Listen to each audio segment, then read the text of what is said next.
Le 14 février 1990,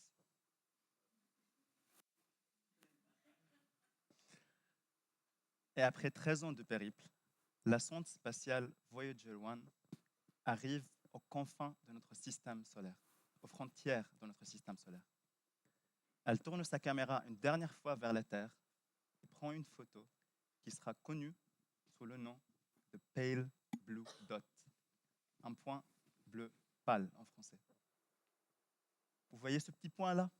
Ça, c'est la Terre, c'est nous. D'une telle distance, à 6,4 milliards de kilomètres, on voit la Terre minuscule, infime. D'ici, la vue est tellement sereine, tellement simple. Mais de là où nous sommes, est-ce aussi simple, aussi sereine, aussi paisible? Je ne pense pas du tout. Car il faut savoir que cette Terre héberge 7,6 milliards d'êtres humains, dont plus de 2 milliards ont 18 ans et moins. Et plus récemment, les habitants de cette Terre ont connu un boom technologique qui est venu bouleverser leur façon de vivre. Savez-vous que l'impact de l'avancement scientifique ayant lieu en quelques mois aujourd'hui est équivalent à l'impact de l'avancement scientifique sur plus de dizaines d'années auparavant? Et cet impact a des conséquences énormes sur le marché du travail. Des métiers qui disparaissent, de nouveaux métiers qui apparaissent, des métiers qui se modifient, qui évoluent. Et ça se passe tellement vite qu'on a du mal à suivre. Et qui est perdu dans ce chamboulement? Les jeunes qui se posent la question, qu'est-ce que je veux faire plus tard dans ma vie? Quels sont les métiers qui vont me rendre heureux? C'est une question qu'on se pose dès l'enfance et on change énormément d'avis. Personnellement, ce que je voulais être quand j'étais enfant, au départ, je voulais être comme mes parents, ingénieur civil et comptable, les deux métiers en même temps.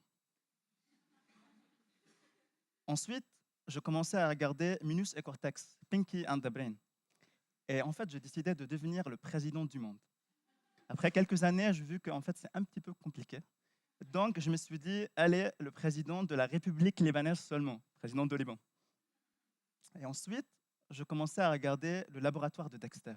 Et je voulais, comme lui, avoir un laboratoire secret sur ma chambre. Ce qui était un peu impossible vu que j'habitais dans un appartement de 6e étage, donc je ne pouvais pas creuser, quoi. Et je me suis même vu berger, car à chaque fois que je voyais le berger de mon village, avec ses moutons, je me disais que cet homme, il a l'air plus heureux que la plupart des gens en costard-cravate que je voyais dans les rues de Beyrouth. Et à la fin, je ne fais aucun de ces métiers. Car il arrive un moment dans la vie où on doit prendre une décision sur quelle filière, quelle spécialisation, quel parcours. Et cette décision, elle fait peur. Car on voit le champ des possibilités pour nous se réduire. En général, l'orientation scolaire est le résultat de l'influence de plusieurs facteurs. La vie de nos proches, la situation financière et l'environnement social. Et souvent, on fait comment? On demande l'avis de nos proches, donc nos parents, nos profs, nos amis. On fait des tests de personnalité, on a tous fait. Le problème avec ces tests, c'est qu'on a souvent tendance à répondre parce qu'on aimerait être et non en fonction de ce qu'on est vraiment. On fait des séances de suivi avec un conseiller d'orientation, vous savez, cette figure mythique de l'école, qui va essayer de me poser des questions pour essayer de comprendre ma personnalité et ensuite me proposer des métiers. Certes, ça peut marcher pour les gens extravertis et ouverts. Mais pour beaucoup d'entre nous, on ne va pas vouloir ou même savoir comment dévoiler notre personnalité et nos intérêts. Car nous-mêmes, surtout quand on est jeune, on n'a pas nécessairement la réponse à la question « Qui suis-je ?» Et sincèrement, malgré tout le respect que j'ai envers les conseils d'orientation et leur très très bonne volonté, mais moi-même personnellement, dans mon propre domaine d'études et de travail, j'ai du mal à suivre les nouveautés. Les technologies, les spécialisations, les nouvelles spécialisations, les filières qui apparaissent dans mon propre domaine. Donc, comment un conseiller d'orientation peut-il tout suivre dans tous les domaines? C'est juste impossible. Donc, les conseillers d'orientation auraient peut-être eux-mêmes besoin d'un conseiller. Non?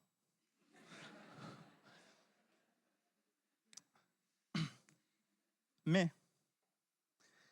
pas forcément humain, car ça dépasse notre capacité d'assimilation d'informations. Donc, sous quelle forme? L'intelligence artificielle. Donc, l'idée est venue petit à petit en discutant avec mes étudiants à l'université pendant des années. Dans chaque classe, je voyais quelques étudiants démotivés, découragés, avant, durant et après le cours. Ils ont 18 ans, ils ont 20 ans, le monde est devant eux, mais ils ne le voient pas. Donc, j'ai très vite compris que la cause de leurs doutes ne résidait pas dans leur choix de formation, mais dans la crainte d'accéder à un métier qui ne leur correspond pas. Donc, en fait, ils pensent être passés à côté de meilleures options. Ils pensent avoir déjà raté leur vie. Et ils disaient que c'était parce qu'ils n'ont pas eu assez d'informations. Au départ, je ne comprenais pas. Comment est-ce possible? Vous avez Google, quoi. Vous avez tout sur Internet. Mais après, en fait, ce que je n'avais pas saisi, c'est que oui, justement, mais c'était ça le problème. Il y a trop d'informations. Imaginez avec moi un étudiant à la recherche du métier qui lui plairait. C'est comme s'il était perdu dans une galaxie d'étoiles, telle que chaque étoile correspond à un métier ou une formation. Imaginez maintenant si je vous demande de découvrir une telle galaxie et de choisir la plus belle étoile. Psychologiquement, le fait que vous ne voyez pas la limite de cette galaxie, ça vous démotive. Car même si vous trouvez une belle étoile, un métier que vous aimez bien, il y aura toujours une once de doute qui vous ronge de l'intérieur, qui vous fait sentir que peut-être il y a une étoile, un métier que vous n'avez pas vu, qui est encore mieux que celui que vous avez choisi. Et c'est ce doute-là qui vous fait regarder en arrière. C'est ce doute-là qui vous fait dépenser votre énergie vainement au lieu de foncer vers ce métier. Donc imaginez maintenant si je prends toutes ces étoiles et que je les rassemble dans un cercle qui ressemble à la Terre et que je les mets entre vos mains. Vous voyez, comme la chanson en anglais, You've got the whole world in your hand. Voici la galaxie des métiers. Un moteur de recherche interactif qui vous permet d'explorer des centaines de métiers à l'aide d'une interface simple et ludique. Chaque petit cercle correspond à un métier que vous pouvez explorer. C'est une expérience immersive dont l'enjeu est de fournir une information de qualité sur les métiers, avec la possibilité de les filtrer par salaire de début pour être plus précis, niveau d'études requis, là par exemple le bac plus 3 et bac plus 4 à bac plus 5, centre d'intérêt, j'aime enquêter et analyser l'information, je pourrais vendre n'importe quoi, rester toute la journée derrière un bureau, non merci. Et secteur professionnel. Et on a ajouté un 5e filtre spécial, les 17 objectifs de développement durable, ce qu'on appelle les 17 ODD. Vous savez ce que sont les ODD? Les 17 objectifs de développement durable sont des objectifs qui réunissent tous les pays du monde afin d'éradiquer la pauvreté, sauver la planète et faire en sorte que tous les êtres humains vivent dans la paix et la prospérité. C'est des objectifs à atteindre d'ici 2030 pour tous les pays du monde.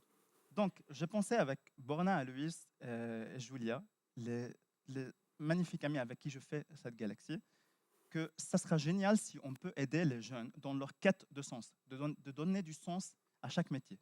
Comment? En essayant de relier les métiers avec ces objectifs de développement durable. Donc, on a décidé de partir à la chasse d'histoires qui inspirent. Et pour chaque métier, on a sillonné l'Internet à la recherche de contenus, articles ou vidéos qui racontent l'histoire des gens qui ont, à travers leur métier, contribué à au moins un ODD. C'est comme ça, c'est à travers ces histoires qu'on a pu relier les métiers avec les ODD. C'était un long travail de recherche pour construire les bases de données, mais ça valait vraiment, vraiment la peine. Et maintenant, est-ce que vous avez remarqué quelque chose? Je parle toujours des métiers et pas de formation. Imaginez à nouveau avec moi un arbre qui est loin, qui représente un métier.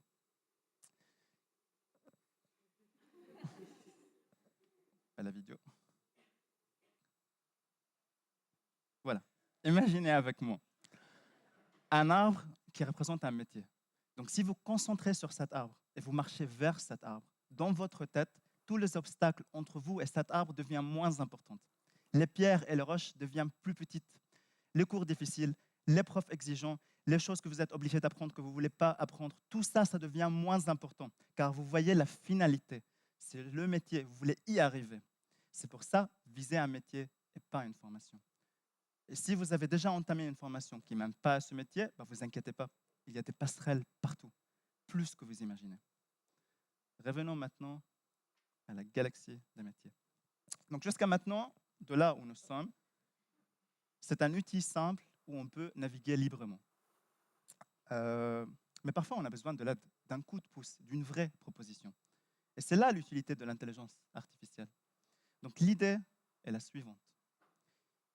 Si je regarde le comportement de la personne sur Galaxy, comment il est en train de l'utiliser, les métiers qu'il est en train de regarder à nouveau, les filtres qu'il est en train d'utiliser, le temps passé sur chaque fiche métier, là où il s'intéresse le plus, il clique le plus. Si je prends toutes ces informations et bien d'autres, et je les analyse avec des algorithmes spéciaux de Big Data, je peux comprendre des choses sur la personne, sur ses intérêts, ses préférences, ce qu'il aime, ce qu'il n'aime pas. Ensuite, j'utilise ces informations pour lui proposer des métiers qui peuvent l'intéresser. Donc, c'est de la proposition ciblée. Et ensuite, après chaque proposition de métier, je lui demande son avis, s'il aimé ou pas. Et j'utilise son feedback, ce retour, comme un paramètre supplémentaire pour affiner, améliorer encore plus la performance des algorithmes pour que ça soit plus précis. Donc ça, c'est l'intelligence artificielle. Donc vous voyez, c'est un conseiller d'orientation, mais différent. Soyons clairs, le but, ce n'est pas de remplacer les conseillers d'orientation et supprimer leur travail. Pas du tout. La galaxie des métiers, oui, vous propose des métiers, mais elle ne peut pas entamer une discussion sur ces métiers avec vous. À mon avis, il n'y a rien qui remplace l'intelligence émotionnelle et sociale des humains, le profondeur d'une voix rassurante, la chaleur d'un sourire attentif et sincère. Pensez de cet outil comme un bras intelligent qui peut aider les conseillers d'orientation à mieux faire leur travail, qui leur fournissent des informations de façon dynamique et qui les aident à mieux comprendre les réelles préférences des étudiants en face d'eux. Un bras intelligent, si couplé avec un sourire et le bon rapport humain, peut rendre l'expérience de l'orientation scolaire plus efficace et plus adaptée à la société et à un marché de travail qui évolue en permanence. Revenons maintenant, sortons de la Terre et revenons sur cette image. Dans cette image, on voit qu'on n'est qu'une particule, un atome dans un univers infini. Mais n'oublions pas que chacun de nous, chacun de vous, est une galaxie d'atomes lui-même. Et si on trouve le métier avec du sens, qui nous épanouit, qui nous donne envie de se réveiller le matin, cette galaxie à l'intérieur de chacun de nous sera pleine d'aurores boréales, des nébules et des supernovas de toutes les belles couleurs et lumières imaginables. Et cette lumière, en brillant si fort, peut-être peut aider les autres, éclairer le chemin des autres, pour qu'ils trouvent leur voie dans l'obscurité, pour qu'ils trouvent eux-mêmes leur propre lumière. Sans l'intelligence artificielle, l'orientation scolaire avec les méthodes actuelles ne pourra pas résister à un futur aussi changeant. Et c'est un sujet majeur, car n'oublions pas que la mission du conseiller, lorsqu'il aide un jeune à trouver sa voie, c'est de faire en sorte qu'il soit épanoui dans sa vie professionnelle. C'est le reflet d'une envie de construire une société heureuse et productive. Et si on arrive à réaliser ça, à bien orienter les jeunes vers les métiers qui les font briller, on construit un véritable phare humain pour encourager les autres, pour les inspirer et leur donner envie. Et si on arrive à réaliser ça, c'est à ce moment-là qu'on pourra vraiment dire qu'on a réinventé l'orientation scolaire. Merci.